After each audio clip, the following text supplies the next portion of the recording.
Hi friends, welcome to the fifth part of our video on the Infoport Finance channel, and you are Ruslan. Today we will bring up topics that will not only help you change your financial mindset, but also change the way you view yourself, your money and your surroundings. What are we going to talk about today? Why wealth starts with self-esteem. How to change the situation with the critic who whispers, "You're not worthy." How to stop defending yourself against other people's opinions. Who says other people's comments about your financial status mean anything? Passive income as the key to freedom. Why working only for a paycheck is a financial dead end. How poverty affects your decisions and how it changes. Conscious steps to work your life. Why the rich think like entrepreneurs, not employees. Create value, not just complete tasks. Secrets of the financial environment. Why your environment can propel you forward or drag you down. Why it's important to invest time in knowledge instead of entertainment. Books and courses instead of pointless scrolling through social media feeds. Sound useful? Then stay tuned. Subscribe to the Infoport Finance channel and click the bell so you don't miss the next videos. Ready? Then let's start with the most important part. Let's go. Your inner voice is either your best motivator or your chief saboteur. If it keeps repeating, "You're not smart enough, successful enough, worthy enough," then your actions will conform to those beliefs. You fear risk, dread big decisions, and end up staying where you were. Now imagine that inner voice saying, "You can do it, you are worthy, you can do it." The world looks very different already, doesn't it? Your inner critic is like a neighbor with a drill. If you don't shut him up in time, he'll ruin your whole day. Maybe even your whole life. Case study. In the book, The Millionaire Mindset, T. Harv Eker writes that your conviction about yourself is the foundation of your financial success. If you are convinced that you are worthy of wealth, you will begin to make the decisions that will lead you to it. Look at Oprah Winfrey. Her life began in poverty, but she believed she could do better and took steps toward her goal every day. Now think of someone who says, "Well, I was born poor, so that's the way it's going to be." The difference is obvious, isn't it? Why it's important. Self-esteem will determine your actions. If you do not believe in yourself, you will not take action. Faith attracts opportunities. When you are convinced you can, pay attention, think, and see more chances to step up, and don't be afraid to take them. You create confidence for others. When you believe in yourself, you also see others around you. Employers, customers, partners. Tips on how to protect yourself from criticism. Catch negative thoughts. Every time that inner voice says, "You're not going to make it," stop and ask yourself, "Why do I think that?" Replace them with positive ones. Instead of, "I am not worthy," say to yourself, "I earn it." Remind yourself of your accomplishments. Write down your successes, from small to large. Every time you doubt yourself, reread them. Work with attitudes. If you think wealth is not for you, ask yourself, why? What's stopping me from changing it? Sure, you can keep listening to your inner critic, but remember, your inner voice has most likely accomplished nothing in your life itself, other than hindering you. Your inner critic is that voice that whispers, "Well, it's too complicated." But if he had his finances, he would have taken out a loan for a new PlayStation long ago instead of investing in stocks. Wealth begins with the thought, "I can." Once you begin to believe yourself, you will see doors that once seemed closed begin to open. Get started right now. Write one negative thought in the comments that is slowing you down and replace it with a positive one. Subscribe to Infoport Finance to learn more about how to work on yourself and your finances. Like and share this video with your friends, because change starts with the wrong thoughts. Other people's opinions are the shadows that make us do strange things. Buy a phone for half a salary to be like everyone else. Take out a loan for an expensive car so that the neighbors don't think you live poorly. Or go to a cafe every day because how can I take food from home? The problem is that all these actions, instead of improving your life, are driving you into an even bigger financial hole. And the people whose opinions you're listening to and trying to imprint either don't notice your tendency or are jealous. So why play this useless race? If your friends judge you by your car, just say you're investing in the future. They will immediately think about it and come to the conclusion that they are missing something in their lives. They will have no arguments. Life example. Do you know successful people who are not afraid of being judged? They don't buy a car with their last money to fit in with other people's standards. Instead, they invest in assets, stocks, real estate, businesses. Now imagine a man who bought an expensive car on credit to impress his neighbors. Every month he pays huge sums, drives only to the nearest store to save on gasoline, and continues to impress those who don't even know his name. Bottom line, Successful people think about their future, not other people's approval. Why is someone else's opinion dangerous? It takes your money. You don't spend on what you need, you spend on what someone else will like. It creates false priorities. Instead of saving and investing, you try to look richer than you are. It puts you under stress. You can't please everyone all the time, and it's exhausting. How do you stop defending yourself against other people's opinions? Understand what it is you want. Ask yourself the question, will this purchase make my life better or just impress others? If the latter, put it off. Focus on your goals. Your environment changes, but your financial dream stays with you. Invest in things that will make your future better. Be honest with yourself. Recognize that you can't please everyone. The sooner you realize this, the easier it will be to live. Redirect electricity. Instead of impressing others, start working on yourself. People will start respecting you not for expensive things, but for results. Sure, you can buy the latest iPhone on credit to get your colleagues to notice, and then explain to them how fashionable it really is to eat Chinese instant noodles on your lunch break. When someone asks, "Why don't you buy a car?" just say, "I'm going to make money on it, not go into debt over it." That usually ends the conversation. Your financial future is important to other people's opinions. When you start living for yourself and not to minimize your impression, your money will start working for you. Start by asking yourself, what do you spend money on for the sake of others? Write in the comments what purchases you are willing to reconsider. Subscribe to Infoport Finance, give it a like and share this video with your friends. Let them stop chasing other people's standards too. Wealth is not only money, it is freedom of choice. To travel when you want, to work for pleasure, not out of necessity, or not to work at all. And the key to this freedom is passive income. Passive income is not about doing nothing, it's about putting in the effort once and then enjoying the results. The more sources of passive income you have, the less you depend on a 9 to 18 schedule and the word salary. Passive income is like a vacation paycheck, only without the boss who calls on Friday night and asks you to step in to fill in immediately. Case study. Warren Buffett is a prime example of how passive income changes lives. His fortune grows thanks to dividends and investments, and not the fact that he works 12 hours a day. As a result, his strategy is to invest his money so that it works instead of him. Now imagine the average person who thinks, well, I'll start investing when I save more. And so it goes every month, year, decade. His money ends up working only to pay his bills, not for himself. Why is passive income important? It gives you freedom. You are no longer dependent on a paycheck or employer. It helps you deal with crises. You always have a backup source of funds. It grows over time. The earlier you start, the greater the payoff in the future.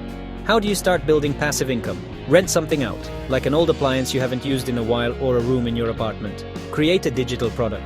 This could be an ebook, an online course, or graphic templates. Invest. Buy stocks that pay dividends, bonds, or start with a small investment in P2P lending. Acquire assets that will work for you. For example, create a YouTube channel that will eventually start generating income. Of course, the easiest thing is, well, passive income is for Buffett, and I will earn by my own labor. But remember, when you earn by your own labor, it's not called income, it's just survival.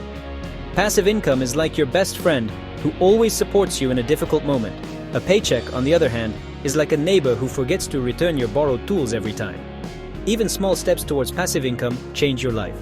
Start today, morning or evening, and in a few years, you'll find that your money is working harder than you are. Get started today. Choose one idea for creating passive income and take the first step. Write in the comments what exactly you want to try and what difficulties you see. Subscribe to Infoport Finance, give it a like, and share this video with your friends. Let's build passive income together. Poverty thinking is not just a lack of money, it is a fear. What if there isn't enough?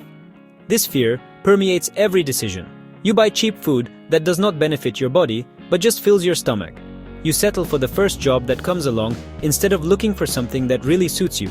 You avoid investing because it's only for the rich. It's a vicious cycle, saving money and making decisions only out of fear. You're only accounting for the feeling of scarcity. Saving money on yourself is like trying to put out a fire with water from a spoon.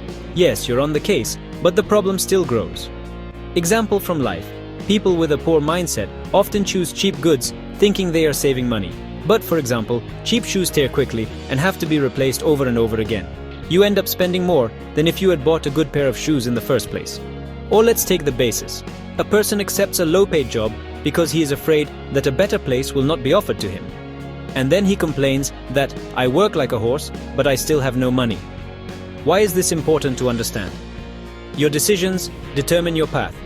If you choose fear, you stay in the same conditions. It's important to save money. Sometimes it's better to invest in a quality product or service than to constantly fix the consequences of cheap solutions.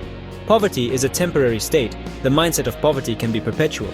Until you change your approach, you stay in the same place. How do you change the mindset of poverty? Recognize your fears. Every time you make a decision, ask yourself, why am I choosing this? Is it because of fear, or is it really the best option? Focus on the bigger picture. For example, when choosing between cheap and quality, think about how it will affect your life a year from now. Invest in yourself. Money spent on education, health, or skills is not a cost, but an investment that will benefit you more in the future. Stop counting every penny. This doesn't mean spending mindlessly, but it's important to focus on how to increase your income, not just how to cut costs. Of course, you can spend your whole life buying the cheapest products and saving money on everything. And then think about where your health, nerves, and the very money you had to spend on treatment went. Poverty thinking is when you buy a cheap pan to save money, and then it takes all your money to renovate your kitchen because it leaked. That's a great savings mindset, isn't it? The path to wealth starts with a change in mindset. Stop making decisions out of fear. Stop seeing money as a tool to improve your life rather than an enemy that constantly needs to be punished. Start today. Reconsider at least one decision made out of fear and ask yourself how to make choices that will improve the quality of your life. Write in the comments what poverty traps you have faced. Subscribe to Infoport Finance. Like and share this video. Help others realize that wealth starts with a mindset. The difference between rich and poor people's mindset is the approach to work. People with an employee mindset often think, how much do I make per hour? Or how do I get to that paycheck? The rich, on the other hand, promote themselves as entrepreneurs, even if they work for someone else. They think strategically. How can I use this job to grow and move toward my long-term goals? They don't see themselves as cogs in the system. Instead, they see their base as a business, their employer as a temporary partner who helps them accumulate resources, skills, and connections for something bigger. Employee mindset: how much will I make? The entrepreneur's mindset: how much can I create? And the mindset of the poor employee is, where's my coffee and when's Friday? Case in point. Imagine two people. The first person working in a company counts the hours until the end of the shift and every month asks himself the same question. Why is the money running out faster than the month? The young person is in the same job, but they are thinking, how can I change skills that will benefit me in the future? Who in the company can be my mentor? What value can I bring to make it irreplaceable? And then the second person launches a major project or takes a management position in a couple of years. And the first person is still waiting for Friday. Why is it important to think like an entrepreneur? You see opportunities, not problems. Entrepreneurs focus on what they can create instead of complaining about conditions. You become a strategist for your life. Instead of working just for a paycheck, you see work as a tool to achieve bigger goals. You are not dependent on circumstances. When you think like an entrepreneur, you begin to see yourself as the master of your own destiny, rather than a victim of the system. Tips on how to develop an entrepreneurial mindset. Ask questions. Instead of, how do I get to a paycheck? Ask, how can this job help me? Develop your skills. Always look for new knowledge and new ways of doing things. Learn everything modern and make a better place to work. This is your investment in the future. Look at yourself as a brand. Even if you're an employee now, think about your reputation and how you look in the eyes of your colleagues and employer. Set goals. Clearly define where you want to go and maintain your current work as a platform for the next step. Sure, you can continue to think like an employee, wait for a paycheck, Monday with a bun in the office and Friday with pizza, but that way, your career development ends along with the corporate coffee budget. Entrepreneur mindset: how can I scale my value? Employee mindset: how can I scale my lunch break? The entrepreneurial mindset is not necessarily about your own business. It's about an approach to life where you build your future and don't wait for circumstances to decide everything for you. Start now. Think about how your current job can be a springboard for your long-term goals. Write in the comments what you are ready to change in your approach to work. Subscribe to Infoport Finance, give it a like, and share this video with your friends, because wealth thinking starts in the park, but leads to more. Friends, here we are at the end of part 5 of our video. Today we talked about how overcome inner criticism and raise your self-esteem to unlock the path to wealth. Stop making choices from other people's opinions and making choices for yourself rather than those around you. Create passive income that works for you. Get rid of the poverty of social thinking in your decisions. Think like an entrepreneur, even if you work for someone else. Each of these topics is a tool to help you gain financial freedom. But the most important part is to start taking action. Not tomorrow, not on Monday, but today. What's next? In part 6, we develop the practical side of wealth, how to set financial goals and achieve them, why emotional stability is important to your financial growth, and how to make money work for you, not you for money. You definitely don't want to miss this. Write in the comments what tip from this piece you're ready to implement right now. Give us a like if this video helped you change the way you look at your finances. Subscribe to the Infoport Finance channel and be sure to click the bell to be the first to see the next installment. And of course, share this video with your friends to move towards financial freedom together. Thanks for being with us. See you in the next installment.